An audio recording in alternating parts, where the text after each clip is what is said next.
I found it stuck in the door to my apartment. Need an escape from life? The Corpus Arcade may be just what you're looking for.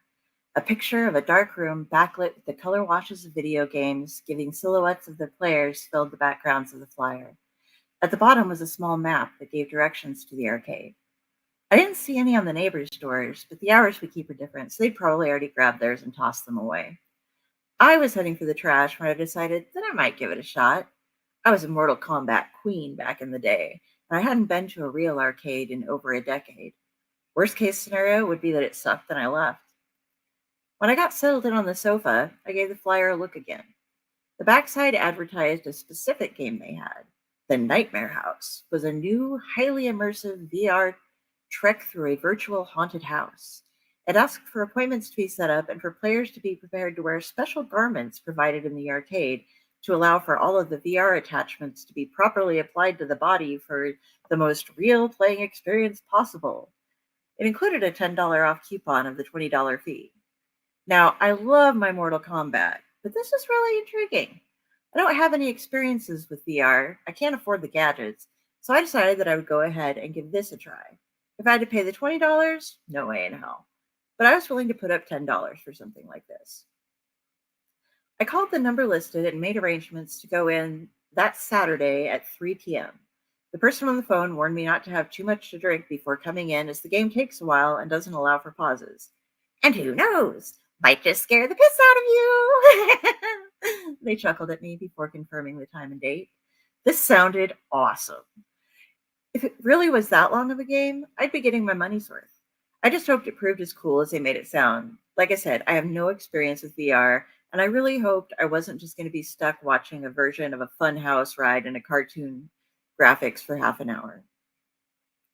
The rest of the week passed, and on Saturday I made sure to have just a small breakfast and a single cup of coffee so that I wouldn't embarrass myself with any uncontrollable bodily functions at the arcade. I took the flyer with me for directions and the coupon, and eventually found myself in a neighborhood I'd never been in previously. It seemed to be a couple blocks of a business district, but most of the businesses were either closed down with the windows boarded up or really odd. There was a music shop that had a few clunky-looking old-fashioned instruments in the window, a knick-knack store that certainly hadn't been dusted in months, judging from its display, and a secondhand clothes store with someone outside of it sweeping the sidewalk in an orange robe who gave me a little grin and a nod. The Corpus Arcade was unmistakable, though. The black doors had a giant white skull worked into them with a combination of paint and sculpture, and a sign above with the Corpus Arcade written in dripping red lettering. When I entered, it was pure nostalgia. All of the sounds of the games flooding over me like a familiar flannel. The glow of the games, the sounds of pinball, white water, fake gunfire, an 80s music soundtrack, and the smell of nachos and hot dogs was all a trip down memory lane. It wasn't until I'd been there for a good couple minutes that I realized the one thing that was missing: the people.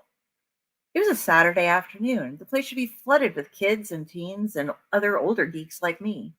I noticed a few skee-ball machines with tickets hanging out of them, but couldn't see where the winners were.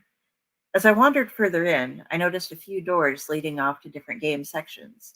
Still no people, though. It was rather eerie. I think it would have been more comfortable had the place not felt so alive while being so empty. If I was in complete darkness and silence, rather than being so familiar, if I was sneaking into it when it was closed perhaps, that would have been less strange. When someone tapped me on the shoulder, I nearly jumped out of my skin. I spun around to face them and found a girl dressed as some sort of goth nurse on roller skates. She was wearing a face mask and smelled like bubblegum. Hey, you must be my 3 o'clock. I'm the nurse. I run the Nightmare House. Are you ready? Yeah. I handed her a $10 bill and the flyer with a coupon on it. Great. Follow me. This game is totally new, top of the line tech. I'm going to ask you to do a few things that might sound weird, but they totally make the game awesome.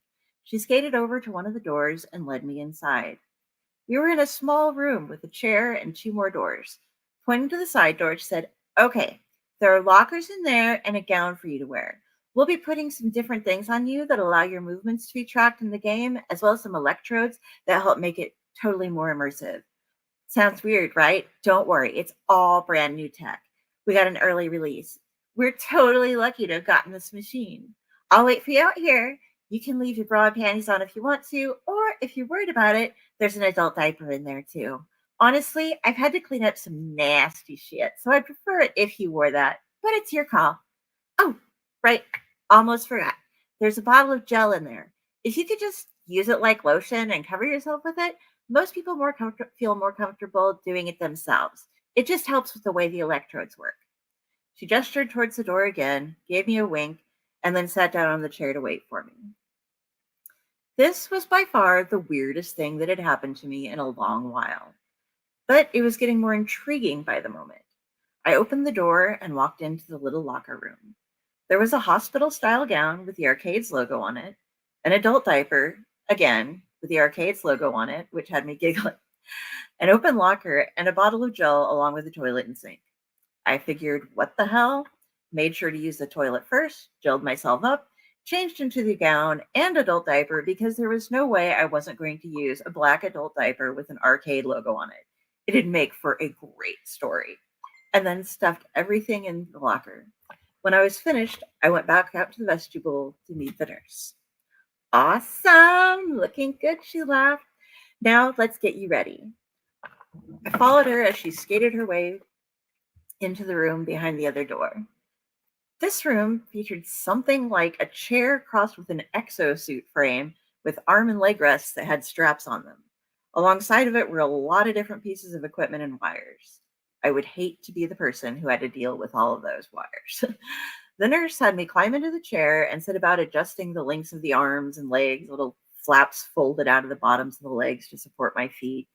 She wrapped things around me to monitor my leg movements, put gloves on my hands, and then started applying the various electrodes on me before strapping me into the chair.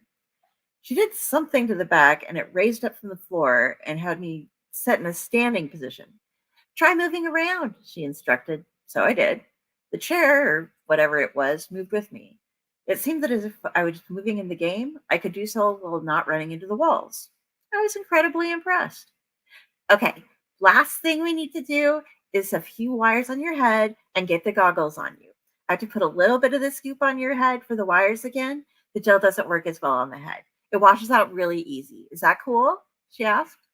I nodded, and she ended up parting different sections of my hair and smoothing something cool into my scalp and then sticking what I assumed were more electrodes into those spots. Alrighty then. Just need to put the headset on and you'll be ready to go. You're going to experience darkness for a few minutes first. Just try to relax. Nothing is wrong with the game. It's just a way to let you get accustomed to the feeling of everything and for the game to get accustomed to you. Any last questions? I was going to ask her why the arcade was empty, but I didn't think that was the type of question she was talking about. I was going to ask her what she meant by the game getting accustomed to me, but I assumed it was just collecting all of the information from the pieces of equipment that were all over my body and making adjustments for that. Like I might have mentioned before, I have no clue how VR works and didn't really want to embarrass myself. Nope, I said, I think I'm good. Cool. Okay, get ready to enter the nightmare house. Your goal is to make it through alive. To get out, you have to find the door. Not just a door, but the door. You'll know you found it when you get back to reality. Have a safe trip. She gave me a wink as she slipped the headset on. It covered my eyes as well as my ears. At once, I was in complete darkness and absolute silence. I'm glad she'd warned me about that. I would have been worried after the first 30 seconds otherwise. Instead, I relaxed. I wiggled my fingers in the gloves and then moved around a little bit to get a feel for the frame I was strapped to. The seat was so soft that I barely noticed it was there helping to support me. Moving my arms and legs a bit, I found that I couldn't feel any resistance against them, and the sensation of having the frame parts next to me was fading. The cushioning on them must help with that as well. All in all, I was kind of enjoying being a floating being in a huge empty space. After a couple of minutes, light started slowly filling the area. The sound of birds joined in with it. As the light started to add some rather blurry scenery, I hoped that the graphics quality would improve, and I closed my eyes. When I opened them again, everything was clear. Not just well pixelated, it was completely clear. I was standing in the orchard of the house that I grew up in, and it was as perfect as I remembered it. I could even smell the mulberries and the apples. I could hear the birds. It was like nothing I'd ever experienced in a game before. It took me a minute of just looking around and taking deep breaths to come to terms with what I was seeing. Somehow, this game had replicated my old home's grounds immaculately. Perhaps there was more to the nurse's reference about the game getting to know me than I had originally thought. This was definitely the coolest thing I'd ever experienced. After I got a grip on myself, I looked closer at things. That's when I noticed the snakes. I dream about them often. Brightly colored snakes between a foot to 5 feet long. They hung from the trees, slithered in the grass, and poked their heads up from small holes in the ground. I like snakes. I really do. I've kept them as pets before. But in my dreams, the snakes all bite. I kept perfectly still while I checked to see if the terrain was the same as I was used to. Barn to the right, gravel road behind me, older barn and assorted buildings ahead to the right. Some distance straight ahead was the garage, and then the house to the left of that with the yard fenced in. I was just going to have to make a break to the house. I should be able to get there. At least this was just a game, right? I made it about 2 yards before the snakes started biting. They leapt, they flew, they swarmed at me with an air of determination and launched themselves through the air at me, latching on and not letting go. I was wrong, though. This might have just been a game, but those bites hurt. I was at a dead run towards the house, trying to pull away as many of the snakes as I could, while more kept popping out of the grass to attack me. Some fell off as I shook my arms and tried to push them away, but I still had some holding tightly with their teeth. Yanking a particularly vicious one from my hand, I realized that it hadn't given up biting me yet, and the teeth ripped a decent-sized wound into the area between my thumb and forefinger. By this time, I was screaming and swearing and trying to avoid the damn things. When I made it to the gate, it was locked. But this gate never had a lock, not a real one. The fence was taller now as well. I might have been able to climb over the old one in seconds, but it had changed.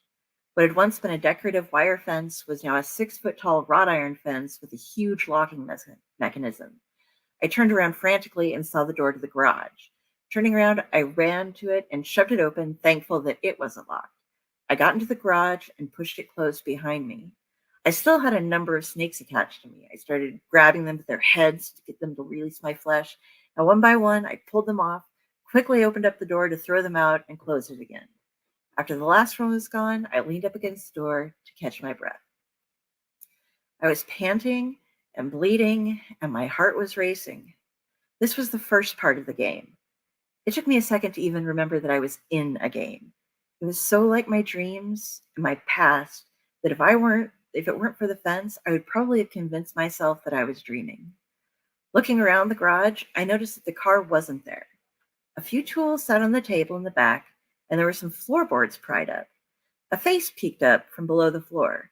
It was one of the dead people I'd dreamt there before, an older woman, thin, with papery skin and dull eyes. "Hello, lovey. You made it. I've been waiting for you." "Are you a quest giver or something in this game?" I asked. I wouldn't say that, but I can tell you a few things." She cocked her head to the side and a look of panic crossed her face. "Hurry, he's coming. You need to get down here with us." She gestured beneath the floor. "No time for arguing," she said, as I got ready to protest, crawling under the floor. "I'll explain. Just hurry." I ran over to where she'd been peeking up from and saw that the ground extended about a foot and a half beneath the boards. I also noticed there were a few more dead people down there. Some were shaking in fear. One smiled and waved at me. The rest were just being dead. I dropped down to join them, and an old man moved the floorboards back in position above us. I was forced to lay down as it was too small of an area to crouch in. The lady was right beside me, and she covered my mouth with a surprisingly strong grip. "Shh! Just wait until he's gone, and then I'll tell you what I can." I started trying to fight her grasp until I heard the door slam open. Heavy footsteps rang out in the silence, and dust rained down from above. I tried to breathe as quietly as I could, as I was the only one who actually needed to breathe. I knew I couldn't afford to draw the attention of whomever this was.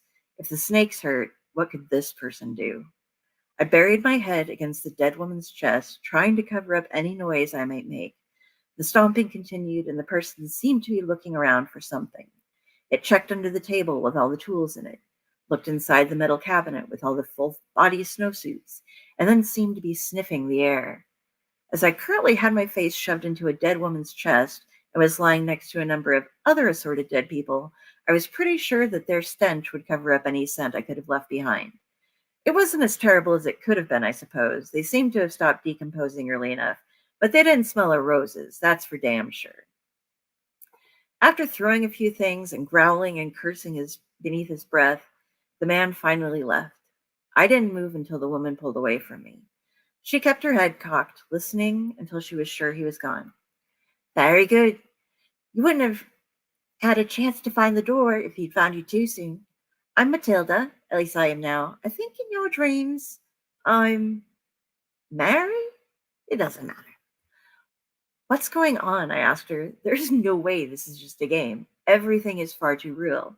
It's not some haunted house. It's my dreams and my nightmares. Well, yes, dear. It's a nightmare house. It changes for everyone. But there are still a few of us placed around here and there to help players figure things out a bit. You started in an unfortunate spot. I'm quite glad you made it here before that man came. That would have been game over. I guess he could have just stayed with us then. But to be honest, it gets a bit boring being dead under the floor. What do you mean game over? Wouldn't I just end up in the chair after losing? Well, no, of course not. Didn't they tell you had to find the door? It's hard to find the door when you're dead. Those folks over there, they haven't moved? I'll prove of that. The rest of us are part of the game, but they're losers. You really don't want to try to lose, dearie. She said, you need to play the game, but you need to treat everything as if it's real. If it can hurt you in life, it can hurt you in the game. The nightmare house takes your dreams and nightmares and then enhances them. You can't rely entirely on your memory of how things should be because the game makes changes. Take nothing for granted, look out for everything, and do your best not to get hurt or killed. You need to find the door and win the game. Through the bit of light that filtered between the doors, I could see that she was looking at me with a very sad expression on her face. How does that even work? I'm strapped in a chair in an arcade wearing a helmet. Can't I just take it off? You can try, but I've never seen anyone able to do it. Gloves won't find it. All the things that you have on you are what makes this seem real. You've allowed them to hook themselves up to your nervous system and into your brain. If you experience pain or death here, your body will out there. No, you need to find the door and escape. Can you tell me where the door is? I begged her. Unfortunately, I don't know. They only let me be as part of a tutorial of sorts, I guess you could say. Every game is different, so even if I knew where it had been once, you probably wouldn't have the same place in your game. You have to find it in your own. You have to check every door. You might also want to bandage up some of those bites and find some better clothes for sneaking around in. I realized then that I was dressed in the black hospital gown. Looking closer at the dead people, I noticed they were wearing the same. I can't get to the house. The gate is locked. Do you know if there's a key?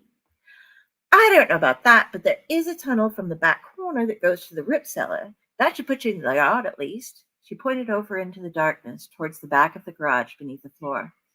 You can check up above to see if there's anything that can help you on your way, but I would try to be quick about it. You never know when that man will come back. I thanked her and moved a couple of the floorboards again to see what I could find in the garage. I found a heavy coat in the cabinet that I put on, a large, heavy wrench, and a somewhat rusted hatchet. The hatchet was more of a child's version, lightweight, probably wouldn't cut very deep in anything, but it was better than nothing. There was a flashlight, but it was dead, and I couldn't find any batteries. I found an old Zippo in one of the drawers that's still lit, so I stowed it in my coat pocket and crawled back under the floor. Thanks, Matilda. Wish me luck.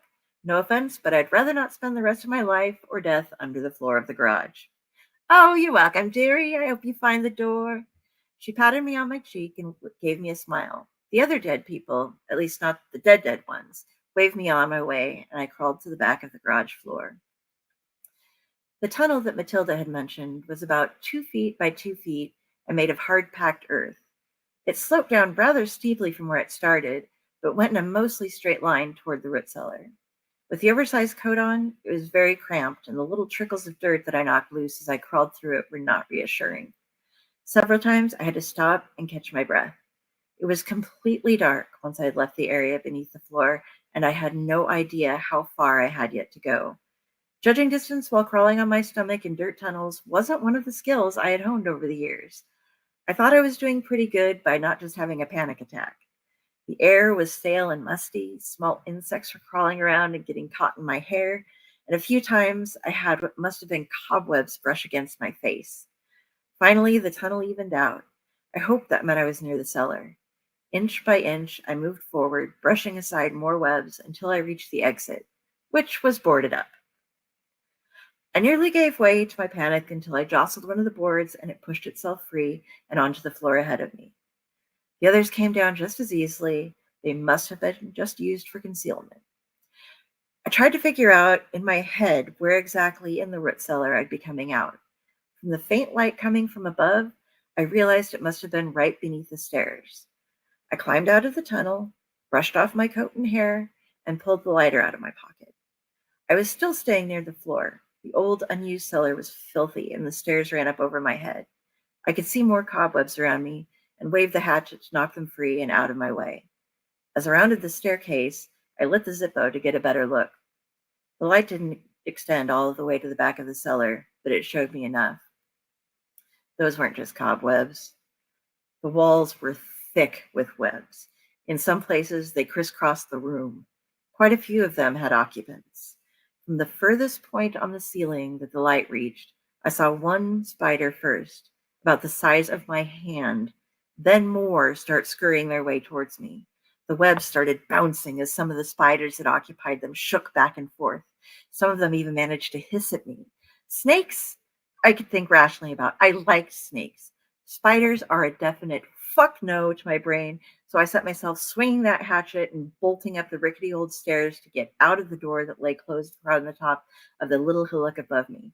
I got halfway up when I almost ran into the web of a spider whose body was nearly the size of my head. Its black, chitinous outer layer shining, its legs spread out at least a foot. The only good thing about a spider that big is that I was able to bring it down without having to pay too much attention to my aim. I knocked it out of its web and onto the steps and then flung it across the back of the cellar, and I fell to my knees. I surged up after that, throwing the door above me open and jumping out of the cellar. I threw the door back closed as I watched hundreds of spiders pushing me up the steps. Throwing everything on the ground, I shook out my hair, the coat. I could feel them crawling on me wherever they were or weren't. It took me a good 5 minutes to stop trying to brush imaginary spiders off of myself. When I had finally calmed down a little bit, I put the coat back on and walked up to the door of the house. If this thing was locked, the wrench would get me in. I'd break a window if I had to. Luckily, it wasn't locked, and I made it into the laundry room of the old farmhouse. Taking Matilda's advice, I dug through the clean clothes and came up with some of my old clothes. I don't know how they fit me, but I didn't care. The highlight of the laundry room, besides not having snakes, dead people, stomping men, or spiders in it, was the discovery of my old 8-eyelet Doc Martens. I loved those boots.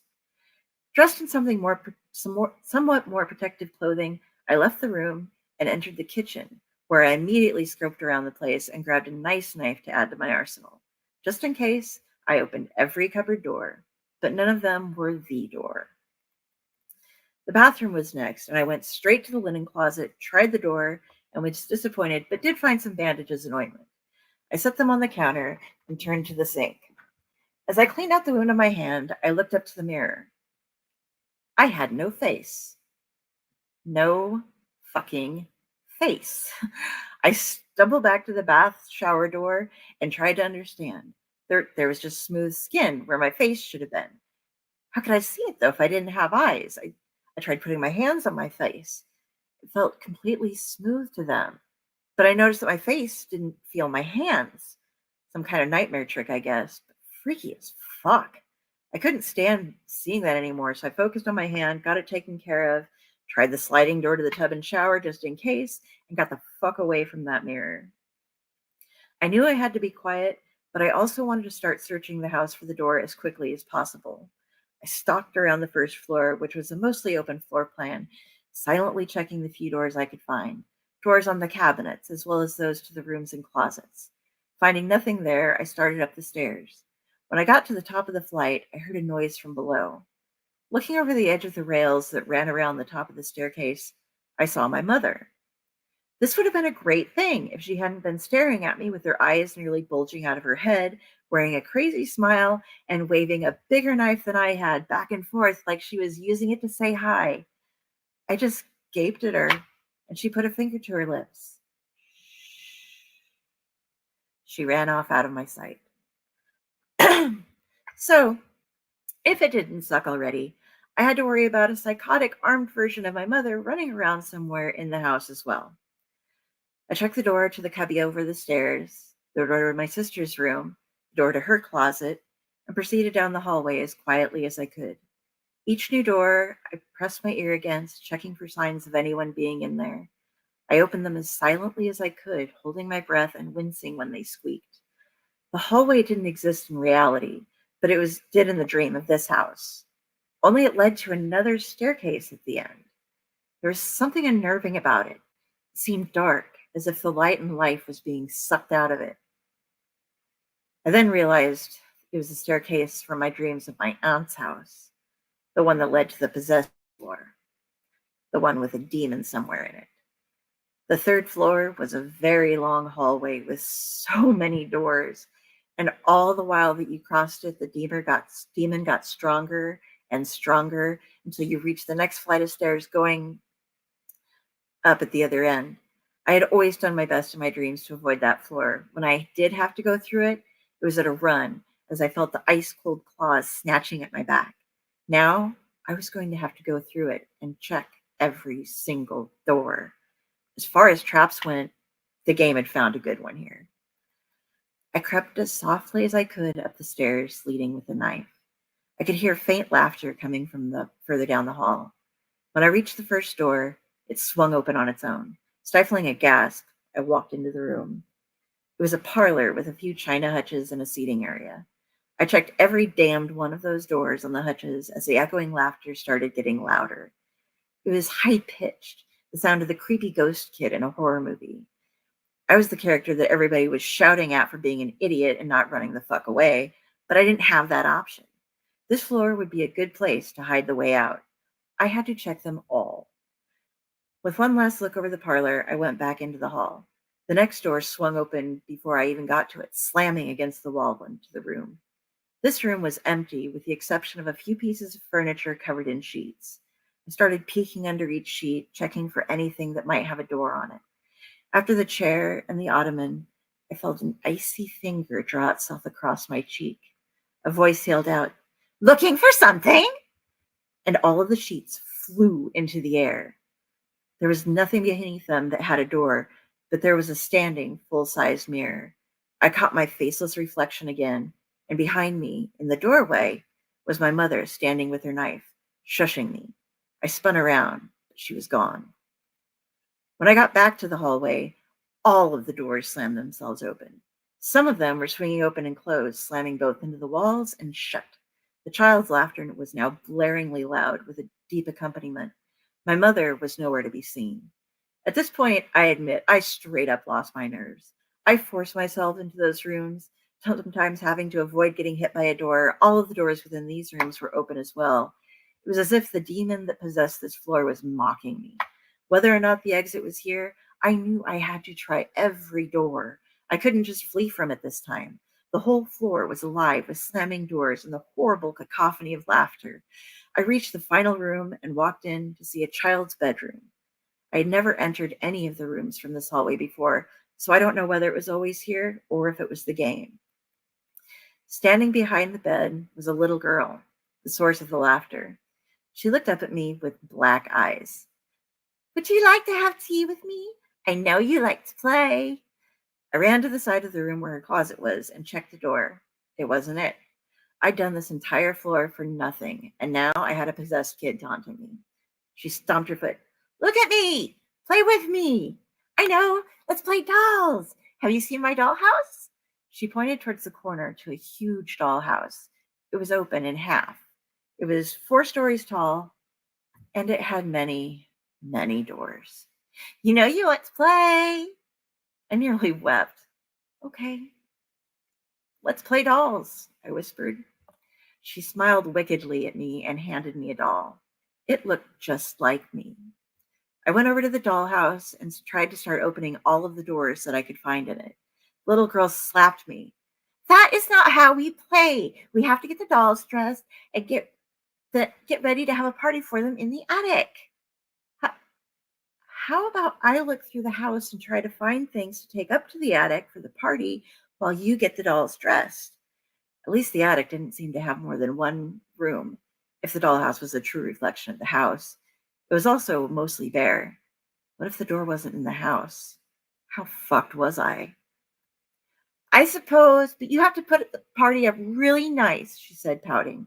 A pouting demon possessed child is not something you say no to. I gave her a nod and went back to checking the doors in the dollhouse, taking a few items here and there and putting them in the attic for the party. When I opened one of the doors, something pricked my thumb. I yanked it back to my mouth, and I saw the doll version of my mother, complete with a knife, hiding in one of the closets. I carefully took the doll out and saw something behind her in the closet, a large iron key. I snatched it out and stuck it in my pocket while I was turned away from the little girl, and immediately put the mother doll into the attic. Look, she's coming to the party too. Won't that be fun? I tried for cheerful. I really did.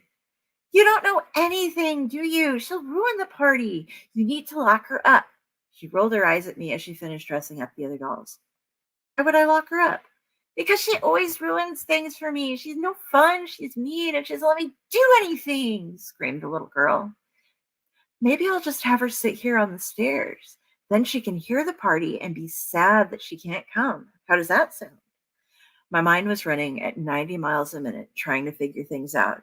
True, the version of my mother running around scared the shit out of me, but she hadn't actually hurt me, and she seemed to be able to frustrate the demon child. I had a key now. I might be wrong, but it seemed like it was possibly a way to escape from the game. I just had to make it out alive. Fine, she sighed, but she doesn't get any cake and she doesn't get to play. Okay, deal. I put the mother doll right on the staircase. I'd finished opening every damned door inside of the dollhouse, and it was finally time to test my theory. I started to stand up and stretch my joints a bit. It wasn't until I turned around and started running for the door that the demon child realized what I was doing. No! The demon shed the child at that point like a second skin and charged after me as I just made it out the door. I started running up the stairs, and there was my mother, maniacal smile, knife and all. She nodded at me as I ran past her and turned to face the demon. I made it up to the attic and opened the door. It was not the one. I slammed the door shut and got to work. When I had been decorating for the party, I made sure to put certain things that I found in the dollhouse into the attic. That included all of the bed sheets I had found. It might be cliche, but the dollhouse was lacking in rappelling gear. There, on the floor, were the sheets. I tied them together as fast as I could, triple-checked the room for any hidden doors in case I was wrong, and then tied one end of the sheet to a sturdy table by a window to the front of the house. There was screaming on the stairs, but it sounded as though my mother was winning. It would all be over if I could just get out of here. I opened the window, lowered my escape rope, and climbed out. I was very careful lowering myself down the side of the house. I hadn't come this far to die close enough to the garage that I'd end up spending eternity with Matilda. When I reached the ground, I ran to the gate. The key fit into the lock. I closed my eyes, said a short prayer, and then unlocked the gate. The air in the space between the fence seemed to shimmer like a road on a hot day. I stepped through the gate, and the sky began to swirl into darkness. Moments later, the VR headset was pulled from my head. Hey, welcome back. I wasn't sure if you're going to make it or not. Glad you didn't need the diaper, even if you wore it, though. I sat stunned as the nurse prattled away around me while taking all the wires and gloves off. Pretty neat game, huh? I've never been through anything like it, I told her honestly. I just wanted to get the fuck out of there and get home. I didn't even want to know the answers to the questions I had. I just wanted to go home and forget that I'd ever done this. I would never come within a mile of VR again. Here, she added something to me. All of the winners get one. I guessed your size.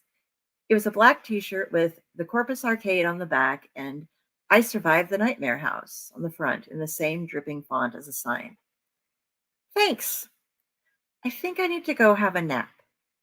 I took the t-shirt, got dressed, and walked out of the arcade without looking around me. I didn't want to see that there were no people that I could see. I didn't want to know why there were no people there that I could see, and I didn't want to know why. I went home. I took that nap. I stayed home the next day and watched comedies. I called my mother to tell her I loved her. Then I went back to work and never told anyone about what happened. There's one thing that's been bothering me ever since I left that place. One thing more than you'd expect anyway. Every now and then when I'm around a mirror, I'll catch a reflection out of the corner of my eye that doesn't have a face. If I look directly at it, it will clear up and I see myself just fine. But I'm scared. I don't know if it's my imagination or if it's something that I brought back with me, or if maybe I'm still in the room, strapped to that thing, and I never find the right door. I tried to find it a few times, but I never did. It wasn't listed anywhere, and none of the neighbors I checked had gotten a flyer. I thought I found the area, but it just wasn't there. I kept the t-shirt, though, and of course the diaper, to make sure that I know it really happened. And now that you've heard its story, I hope you enjoyed it more than I did.